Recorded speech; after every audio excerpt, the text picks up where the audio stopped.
Who are we? Nobodies! Speak for yourself. Okay. We're Canadian filmmakers with the dream of surviving financially on the backs of our films. Welcome to our show where we bring people along on our film journey. Maybe we can learn a thing or two. Maybe we can teach people a thing or two while drinking beers. I mean, if you can't drink beers while filmmaking, what's the point? We are Fable Forest Films, failing our way to success. Welcome to Jurassic Park. I mean, our show. First frames first. And go. There we go. That's what I'm talking about. Action. I like using my clapping noise now.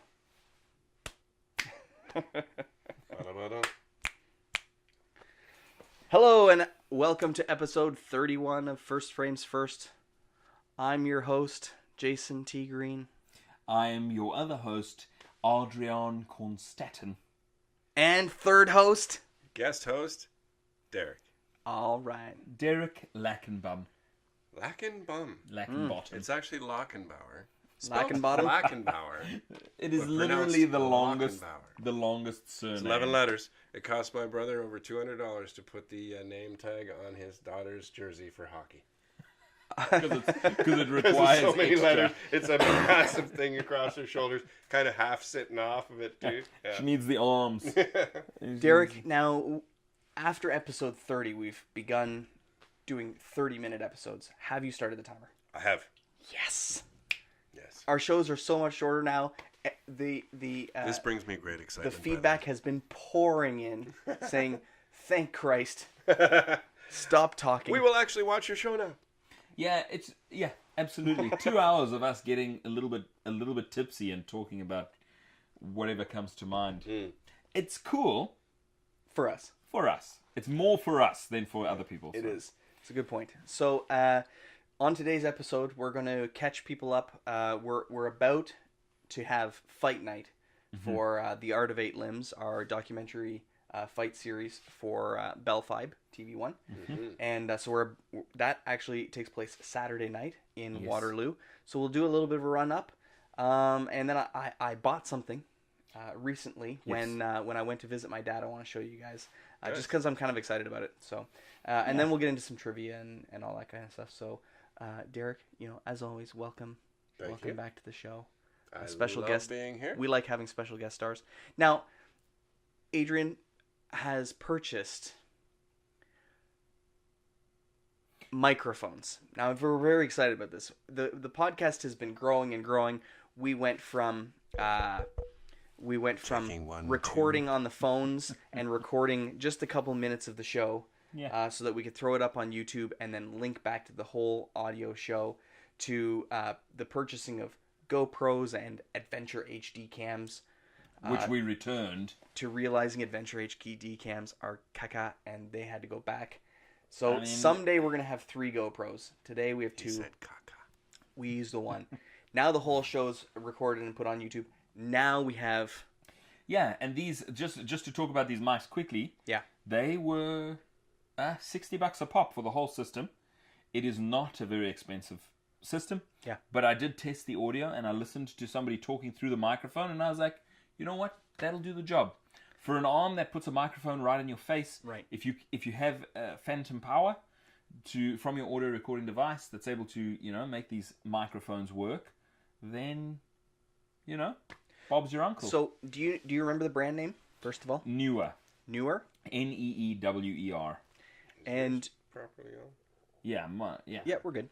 And so $60, where'd you get them? Amazon? Yeah. Okay. Amazon, shipped right to the house. And quickly... Makes you feel a bit like you're on radio. I like it. I like it. Isn't it actually a nice? lot. It is nice. Yeah. I don't know how my voice sounds. Hopefully this fixes it and makes it sound better. Super sexy. Yeah. People are going to be like, I've got a bit of a from now cold, on. so Me too. I'm a bit nasal and deep right now. I can't quite make my voice go lower right now. It doesn't work. So, but someday I just need to. Yeah. Someday we're gonna get sexier. But I want you to explain Phantom Power. So Phantom Power is a really good Tragically Hip album. And First of all, yeah. But people won't understand what Phantom Power is, so just explain that.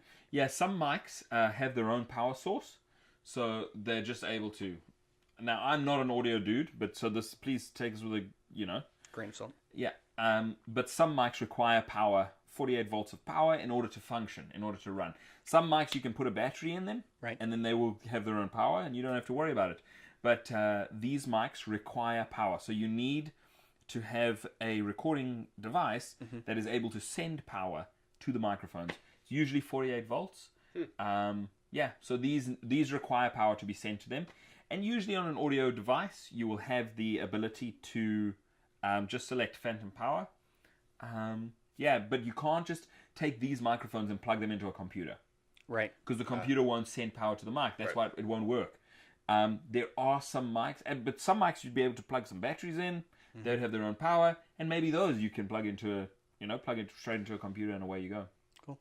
And so because we have a special guest now, you had mentioned that you would like to get a third mic for specifically for Derek. Derek, and then when Derek's not available and we have a third guest, then the third guest can use the microphone. Now, people. I want you to picture. I'm gonna come on more. I want you to picture. So right now we've got these kind of situated off the side, and the next one's gonna be like. Yeah. It'll be low. It'll have to come in low. Okay, fair enough. And up to the face. For today you've got one of our lav mics. That's right. That we picked Gorgeous. up for the movie.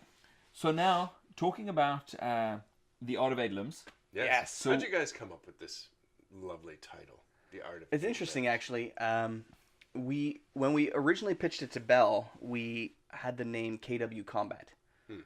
Combat with a K, like Mortal Kombat, and that's what we ran with for a while. But it was interesting, the Muay Thai community in the Kitchener-Waterloo region, when we started to kind of go out and talk to the crews or the coaches, they were like, we don't love combat, right? Even though it's a martial art, and they're just not big on, like, even though they battle, they fight, they just didn't love the word combat.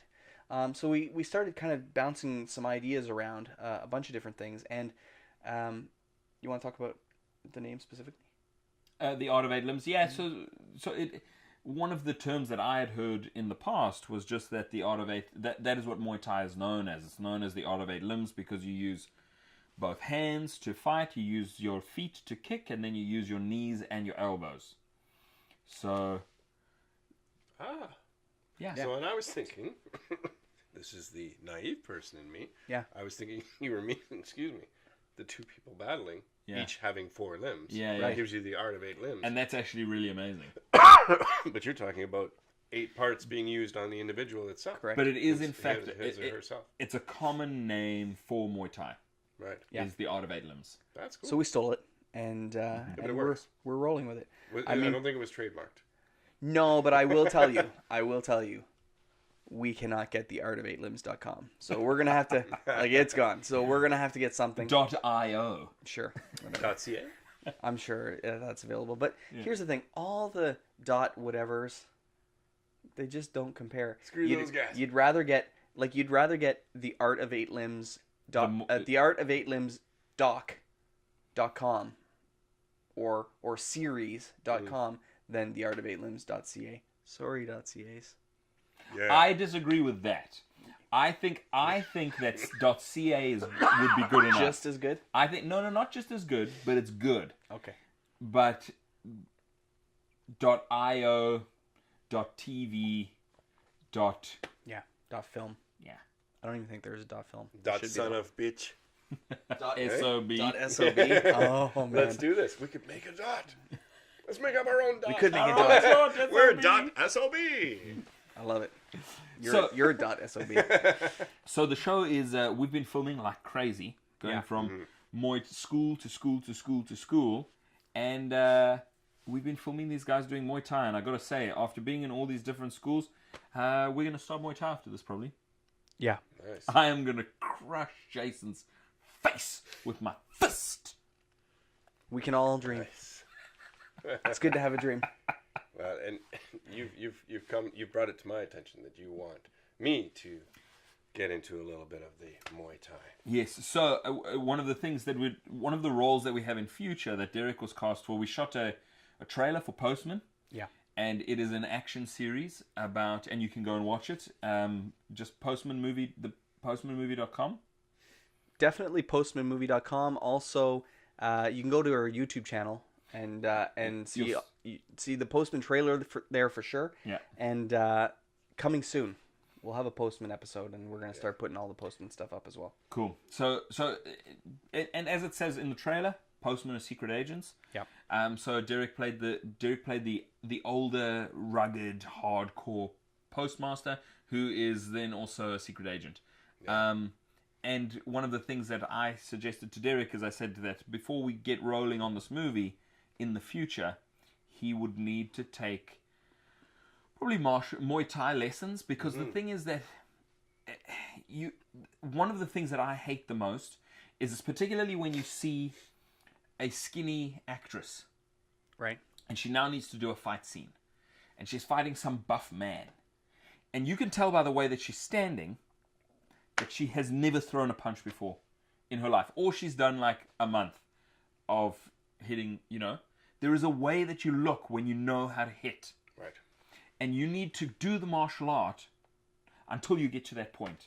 And that goes for actors and actresses, in fact, because there are actors also who stand and they just don't look like they know how to handle themselves in a fighting situation. Right. And someone who's been doing that for a long time, you need to get comfortable with the way that you stand. Like when we're interviewing these guys for the 8 out of 8 limbs, and they're just standing there talking about how their students throw punches, you're like, that guy knows how to throw a punch.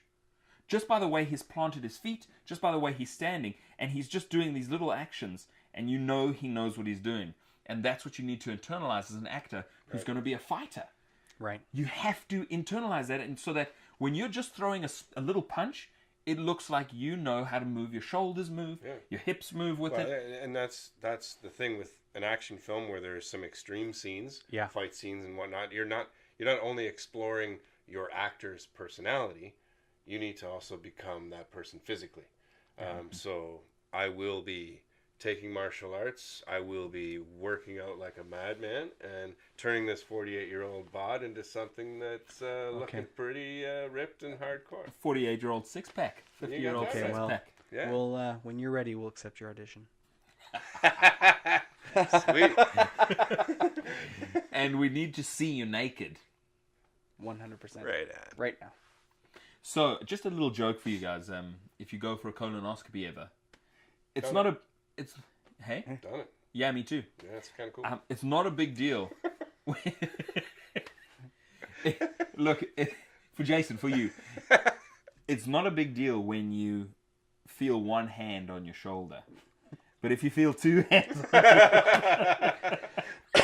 so long as you lit candles first. I'm cool with it. No, man. I have a rough colonoscopy story. I had a good one. She was a good story. Guys, I had a female, 6 foot tall, blonde, beautiful woman, digging in your bum. Chose to be an ass specialist, and I'm partially under the drugs, getting all ready, and I'm on my side, and looking at her, you're so beautiful. Why are you doing this? She's like, I like to hurt men. Yeah, she just joked. She's like, well, I'd like to say that's the first time I've heard that, but it isn't. And somebody has to do it. I enjoy it. I enjoy it, she said? Yeah, she said I enjoy it. Oh, that's the best. She enjoys her job. Nice. Yeah. Do you know what? And she was pleasant. Very gentle. I mean... I had no polyps. And we've been married ever since for the last 6 years. So for me, I was... You had a she too? Yeah. Son of a bitch. I was busy going under the drugs were going to put me to sleep. Because I sleep easily, so I knew that the drugs... I watched it all happen on the camera. No, I was going to fall asleep. And she could have waited. Like just 5 more seconds for me to fall asleep before she got going, man. Because I was like, oh, jeez. And then I blanked out. But I was also okay. The night before is what sucked. Drinking all that, yeah. Make you shit water out your ass fluid for an hour? What the hell? Guys? Sorry. Oh, this is a filmmaking podcast. Yeah, right. But they do put a camera up your bum. We've joked about HD this. quality. 4K, 180 frames a second. Wait, what is our time here? Okay. You bunch of jerks. So, anyways, Muay Thai. Yes. Yes, you are going to get in shape. We're going to make you audition. It's going to be amazing. Yeah. We've been filming fighters, getting interviews, watching training sessions, special shots, lots of really cool slow motion skipping, slow motion bag work. Yeah, we did some green screen stuff for when the two fighters are going to be standing they come into the screen there, so we can be like, yeah, we just got them on black. So we've been going outside of the gym. We've been filming them doing some of their stuff outside of the gym. Yeah, some soccer, some building a table with his girlfriend. It was great stuff. Yeah. So lots of great footage, and then Saturday night, big night, fight night. So we're coming down to it. Lots of interesting stories to tell, and we can't wait to put it all together and see what we've got.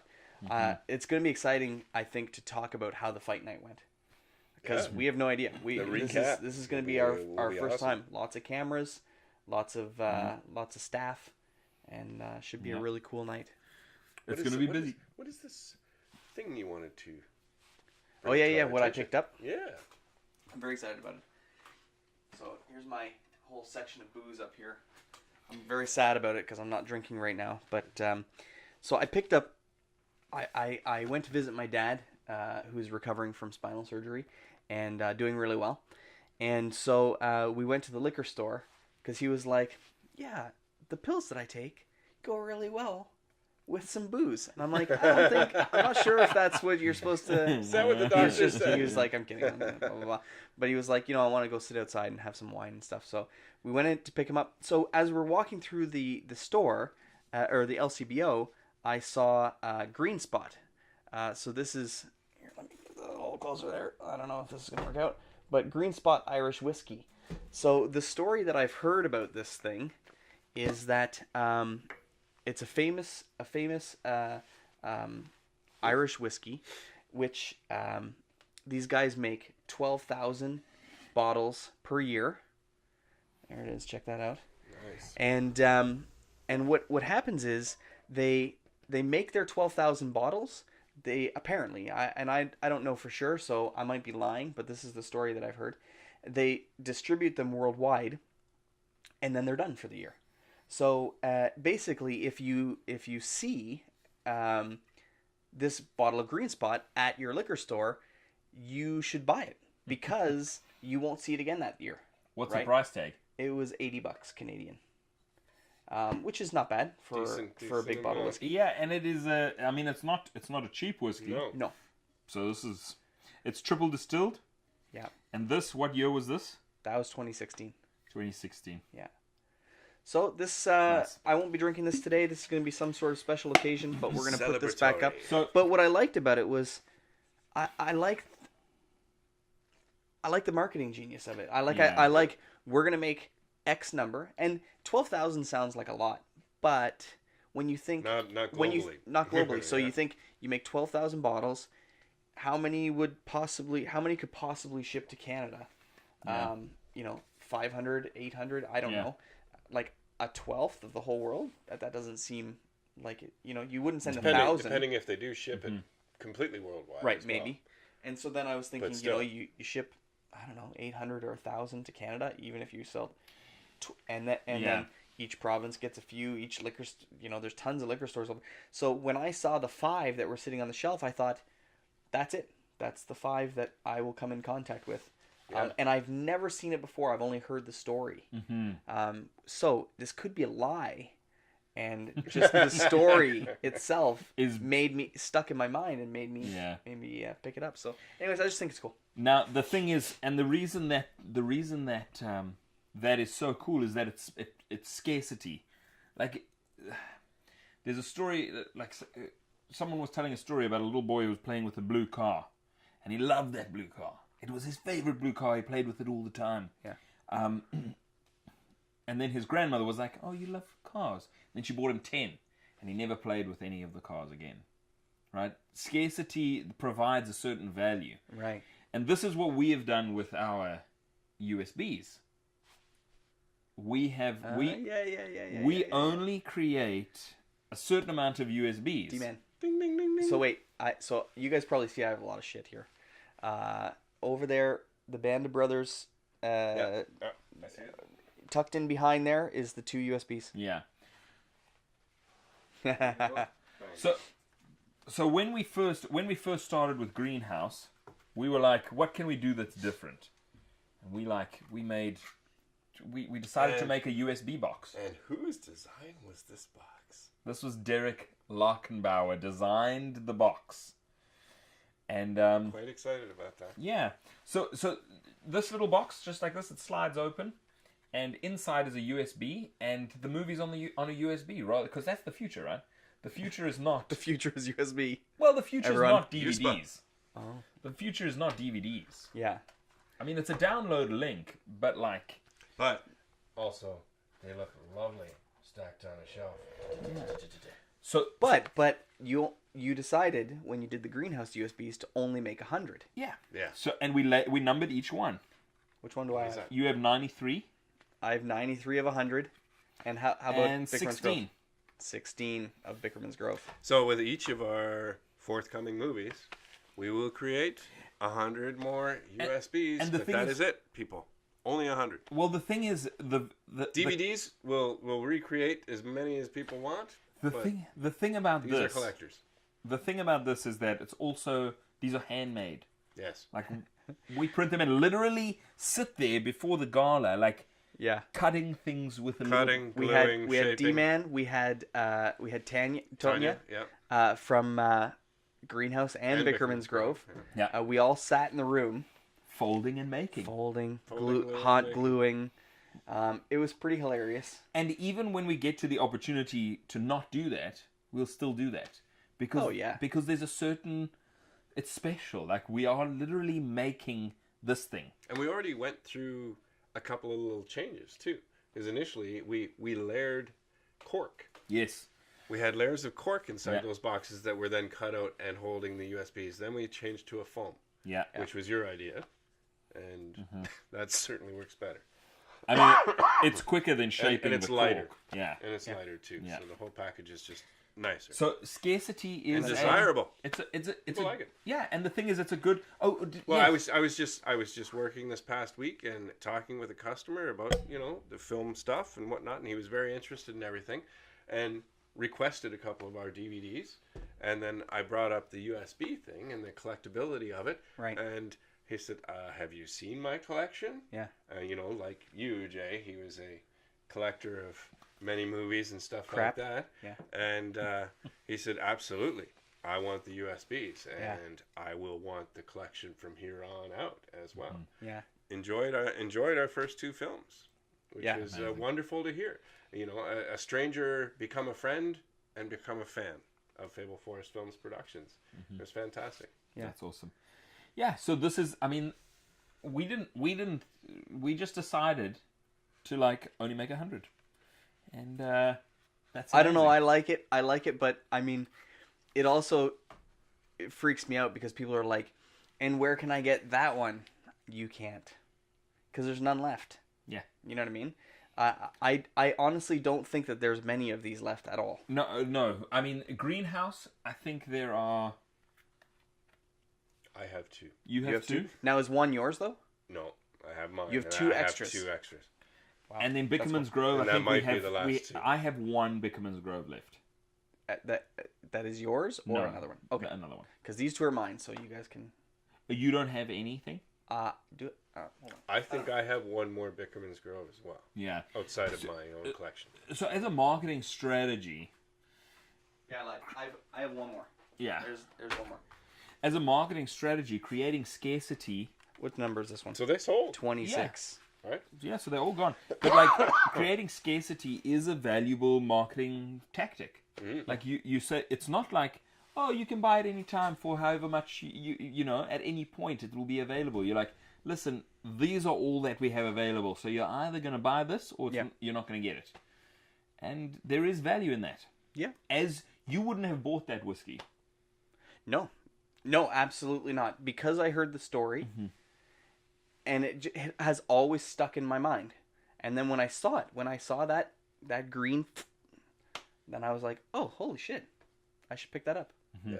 Yeah. And the gentleman also asked me to autograph the copies for him. Oh, that's awesome. To which I said, oh, well, that's going to cost you. And he looked at me and says, you're not that big yet. He says, but I'll take the autographs now before you do get big. Oh, amazing. So that he can resell them on eBay later on. There you go. Let me. Are we almost ready for trivia time? We're ready for trivia. Yeah.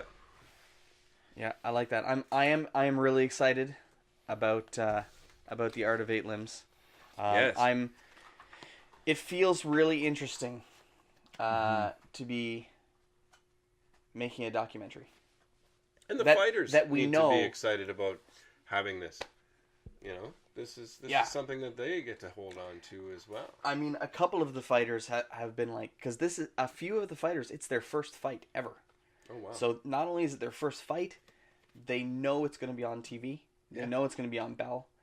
They are really excited about it. So it's a huge deal. It's a huge deal for us. Yeah. It's a huge deal for the clubs and the fighters in the region.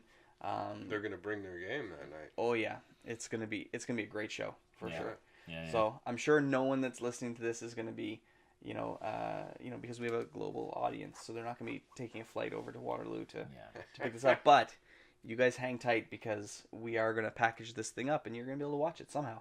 Somehow. It's gonna be amazing. There will be a way. So listen, I want to win trivia night. So here we go. I'm gonna start. Oh, this is amazing. I already know the answer to this. So the way this game works, the way our trivia game works is if two people get it right, then nobody gets a point. Is that the way it works? Something like that, yeah. Amazing. Okay, here we go. What coming-of-age movie was based on the Stephen King novella, The Body? What the hell? The Body. Yeah. I will give you guys a couple seconds, but I just want to tell you that I don't know if you noticed that the first 3 rows of all those books over there are Stephen King books. So I will get this question right. Just telling you, in case you want to take it. I'm going to say Carrie. Okay, you're wrong. I know. D-Man? The Dead Zone. You're also wrong. It was Stand By Me. Ding, ding, because of the body. Damn Boom. It. Ding, ding, ding. By the way, I bought Stand By Me and watched it with Lex. And Lex became an instant super fan of that movie. He must have watched it every single day for about a week or a week and a half span. Then we would go to like a store and the song would be playing on the store radio, and he'd be like, "Oh!" And then he'd go home and watch it again. Anyways, I think he has now seen Stand By Me probably 15 times. Wow. Awesome. Which is great. Anyways, this year. Like within a year. Anyways, on you go. What was the name of the hotel in The Shining? Oh. The Overlook Hotel. Balls! I know you're right because you said that, but I don't know that I would have got the answer. Seriously? The Scary Winter Place. Yeah, I mean, the Overlook Hotel, I think is right. The Overlook. You're a son of a bitch. Can I tell you though why I know that? Because you're a Stephen King fan? No.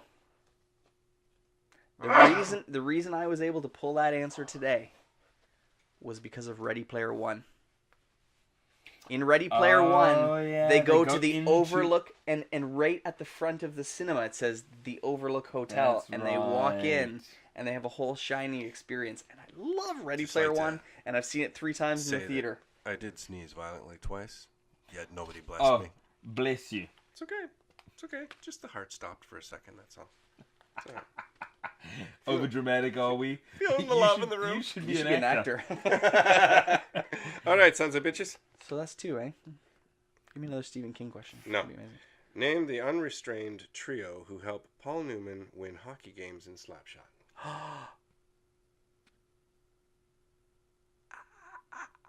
I've never seen Slapshot. Oh, come on. That's like... I know. This is that Canadian sacrilege that I haven't seen They're Slapshot. freaking triplets and... I know, I got them right there. See them?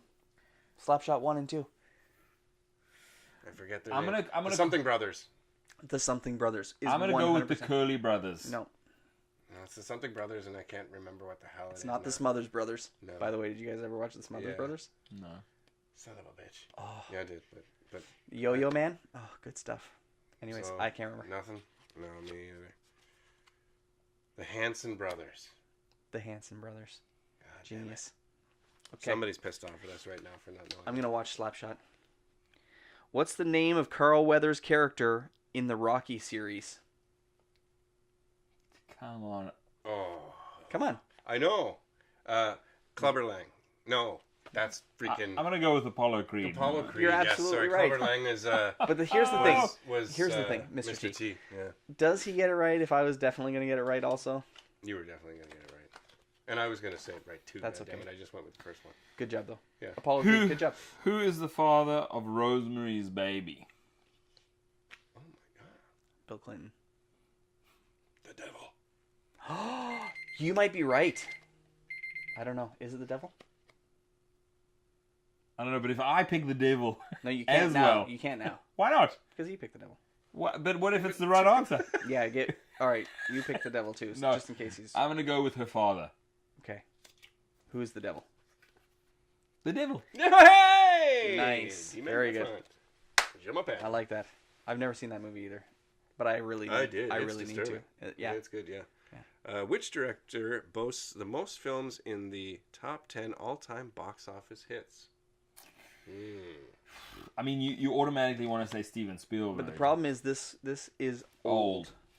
I'm gonna go with the English Hitchcock. I'm gonna say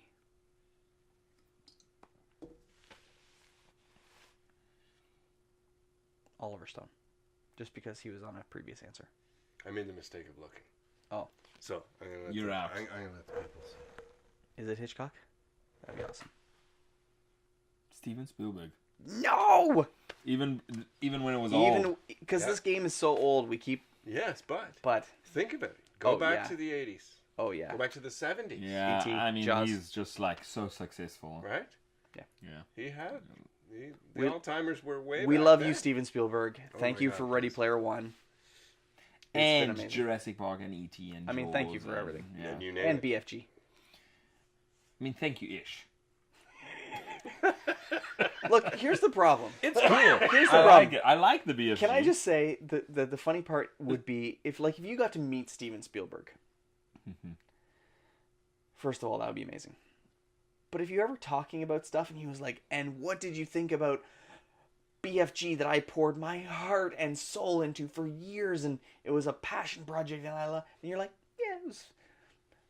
I mean, it was no Jurassic Park, but I mean, it was fine, I guess. Mm-hmm. Would you do it? No, you'd basically lick his balls. I loved it, Steve. It was awesome. It was Mr. Spielberg. It was good. It was good. Come on, if you guys had the chance to talk to him, you would never say a thing negative to him at all. I don't think that he would be looking for your validation. No, in that way, I wouldn't be nervous of that because in fact, you know what? That would actually only come with dear friends of his. I actually don't even think he would ask you what you thought about it. Even if he needed to. Yeah, no. I mean the thing is, to be honest, you know, like you see the response. Yeah, you know how people feel about your movie. Yeah, and people have different tastes, so you can make a BFG, and people do go like when we make a movie, a lot of people are like, meh. Yeah. And we poured our heart and soul into the movie, and they're like, and that's part of it. Yeah, absolutely. I mean, you can't take it personally because because it's not their vibe. Some people just watch action movies and then they watch your drama. You can't expect them to love your drama. True. They're just going to be like, meh. Steven, listen. If you're listening. Listen, Spielberg. If somebody doesn't like your movie, don't take it personally. It's not personal. It different strokes for different folks. So listen. Strokes. You're going to be fine. He's gonna make it. Oh yeah. He's gonna do things. Do you know what I watched recently? Minority Report. Amazing. That was great. Yeah. Okay. And all the Indiana Joneses. You just watched them all recently? Yeah, just all of them. You know, I watched Tomb Raider, the new Tomb Raider. Yeah. I really liked it, but I really liked it. I thought I had a lot of fun in it.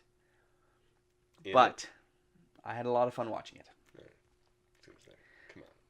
But they really copied Indiana Jones and the Last Crusade, like down to formula, like the formula, down to like she had to pass 3 things to get to the thing, and even one of them was like she had to duck, you know, and she's saying to herself as she's walking up, she's repeating the clues that she heard, very much like, remember when he was like, the penitent man shall pass, the penitent man. And then he ducks. The penitent man, and whatever. So it was it was a lot like that. And she does the bow and arrows. She had the opportunity. She kicks this guy's ass, which was great. We talked about fighting earlier. She kicks this guy's ass. This guy has guns, grenades, machine gun. She runs away after killing this guy. No one else is after her. She doesn't take the guns. She makes her own bow and arrow later or whatever. Anyways, so I'm just saying, I loved the movie, but sometimes I was like, come on. Okay, cool. She wouldn't be so tough if she sported a gun. It's true. No doubt. But she got the guns at the end. You see, if she had a MacGyver, like, I hate guns thing. Yeah. But she's Lara Croft. But the she original loves Lara guns. Croft was all pepper. Right. She is pepper. And she got those guns right at the end. It was awesome. But she should have picked up the guns. She should have, yes. That is an oversight. Always take the guns. Somebody was like, well, why doesn't she pick up the guns? And someone was like, because we're using bows and arrows in this one. Yeah. Guns are for... no one was chasing her? Guns are for next time. Because what happened was she's running through the forest, she's hurt, blah, blah, blah, and they sent, like, this lone gunman guy to go get her. Yeah. And he gets her. And then they have this fight, and she... I don't know, spoilers, but she kills him. And, she doesn't die? No. Oh, okay. Whew. And then... that's good. But then she's like... I guess maybe she's torn up inside that she killed him, and that's why she leaves him there. But, like... I don't know how to take the guns. But that's just me. I mean... So we have surpassed our 30-minute mark. We're done. We only do 30-minute shows now, so I have to cut the first 5 minutes off the show. Ladies and gentlemen, thank you very much for joining us for these 30 minutes. We talked about the Art of 8 Limbs, and we talked about the USB boxes, and we talked about the whiskey, and then we started to ramble, but thank you, Derek, for bringing us back on task. No problem. Listen, everyone, dream My big. pleasure. Work hard. Never neglect your nipples. It's going to be in there. It's going to stay in there. It's going to become your thing. Thanks for watching. First Frames First. Yes. First Frames First. Thank you, Jason. Welcome. If you enjoyed, head over to our website, www.thefableforest.com. Check out our films and sign up for our newsletter where we will send you exclusive content. Hit us up on our socials, Facebook, Twitter, Instagram, always at The Fable Forest. And share our show with your friends. It'll really help us out a lot. Dream big. Work hard.